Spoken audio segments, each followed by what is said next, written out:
What's up guys, it's that time of the year again where we pick out the best value IEMs of 2024, and I'm going to be splitting this into the best mid-volume ones and then ending it off with the best scaling ones because there just has been a lot of good IEMs that came out this year. Starting with the budget segment under $20, we have the Truth Your Gate, which is the successor to the Hola and also a good all-rounder set that works very well for lots of genres. We also have the new Chu 2 DSP that came out this year, and I would give this an honorable mention because there is some issues when it comes to the noise floor, the artifacts, some latency issues. So if you could, I would just get the original Chu 2s or the EW100 and then buy a dongle if you need the USB-C port. Another honorable mention would be the CCA Trio if you want a bassy all-rounder sound that can also do a clean balanced sound at the same time with the different switches while being pretty affordable. You can get these for 15 to 20 bucks on sale. The only downside is it's KZ, which is why it's a honorable mention. Moving on, under $60, my pick here and probably many others would be the Kafine Clean. This has a slightly bass boosted sound.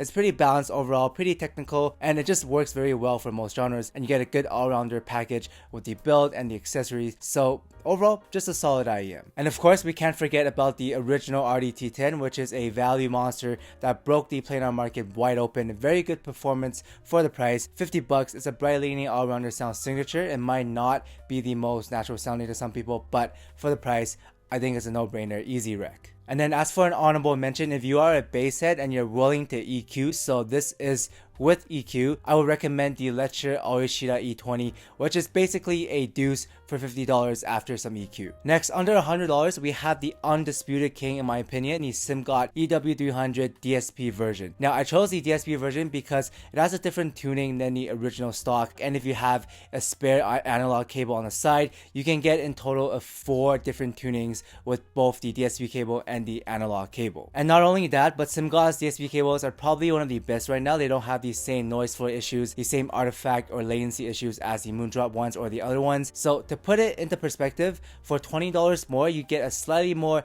technical version of the Clean with even more tuning variety on top. And if you want even more detail, you have the EA500LM at $80, which is a brighter, more like technical version of the EW300. It's more exciting. Now, there are some unit variances with the LM in the beginning. Some of the units were just too bright, but you should be fine now. And if we're talking about pure detail and resolution, the LM is one of the best value you can get under $100. As for an honorable mention, if you want a clean, a neutral set that can also become a warm, smooth sound at the same time, then give the Tantrum for you a shot. It's got a variety with the switches, the belt and accessories are probably one of the best under $100, and the For You is just, in my opinion, a better version of the Titan S2. So if you're not chasing the maximum amount of detail, then the For You would be a pretty good all-rounder set. Then moving up to $150 to $350, we have the SIMGOT Super Mix 4. In terms of pure technical performance for the price per dollar, these compete with some of the best $350 sets for a third of the price. Now, tuning wise, you can make the argument that some sets sound better since the Super Mix 4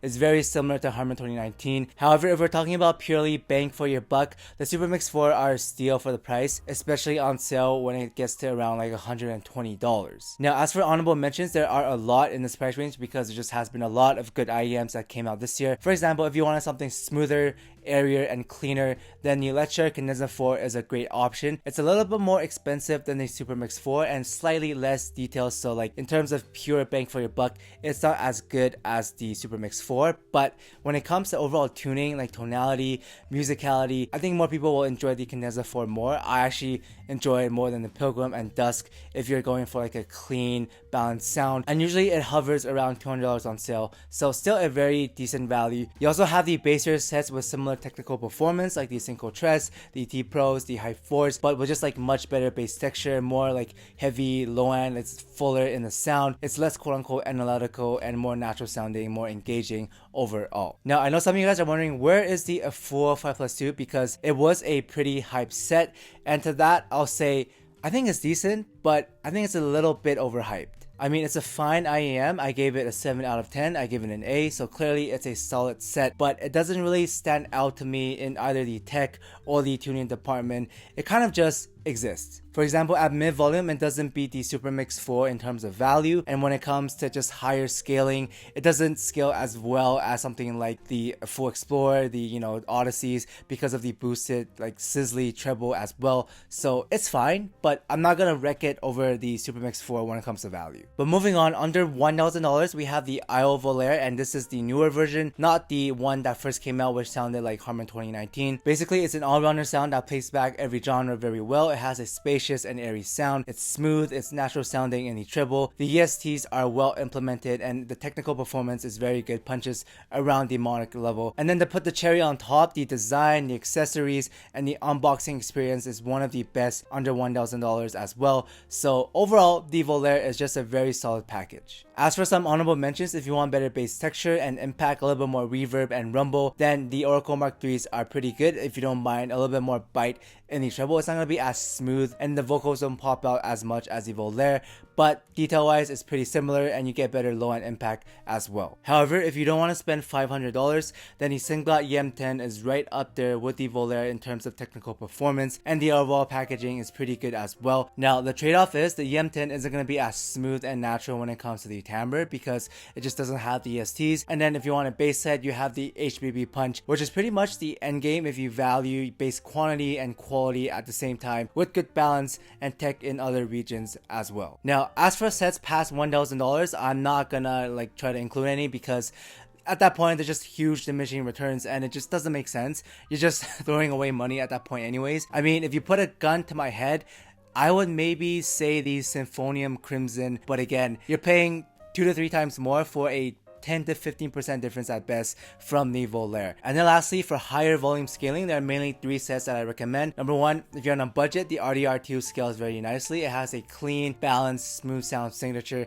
and you can get it on sale for around $30 or so. It's not gonna wow you when it comes to details or like how exciting or how unique the sound is, but it is a solid beginner set for scaling. Then at around $100, you have of course everyone's favorite, the AFUL Explorer. It scales like a beast, probably the best out of all the sets here. It's bassy, it's immersive, the vocals pop out just enough, and it doesn't kill your ears at higher volumes. It takes you into the music, great for rock, and overall just a very great set when it comes to scaling. But lastly, we have my favorite IEM this year, the Zigot Odysseys. Basically, the Odysseys are a cleaner, more technical, and more mid-range focus of the Explorer. If your library has a lot of indie, bands, soul rock, ballads, acoustic, classical, these are amazing for those. The layering, the tech is much better than Explorer. It's clean, but also musical at the same time. The bass is nicely textured, but not overwhelming. It's very immersive. And living up to its name, the Odyssey will make you forget what you're doing and it's just gonna take you on a musical odyssey. But yeah, aside from that, I hope this was helpful. Lots of good stuff came out this year. Hopefully we'll see more of it next year as well. Check the comments below for the winner of the dues and the other stuff. And thank you guys once again for the great year and all the support. I couldn't have done this without you guys. Super grateful. And with all that said, until next year. Shout out to Rorik's Cat, Dom Q, Discal Scotus, B Urak, Mystic Spoon Attack, Walker Standard, User, Patrick, Polly J, Mr. Gorillas, Anton Risto, Gis Sang Young, Ed Dunlap, Christopher Jackson, Name, Henry Claudia, Son of a Horse, 777ZK, Ben Thompson, Obi, Treble Well Extended, Wizard, Frickalicious, Andrick, Ricardo, Tapas R, Chucko Norris, Oh Really, Contain Guava Juice Gains, Shren Buck Lee, Nico, Igris, and Forever New. Thank you guys so much for the year.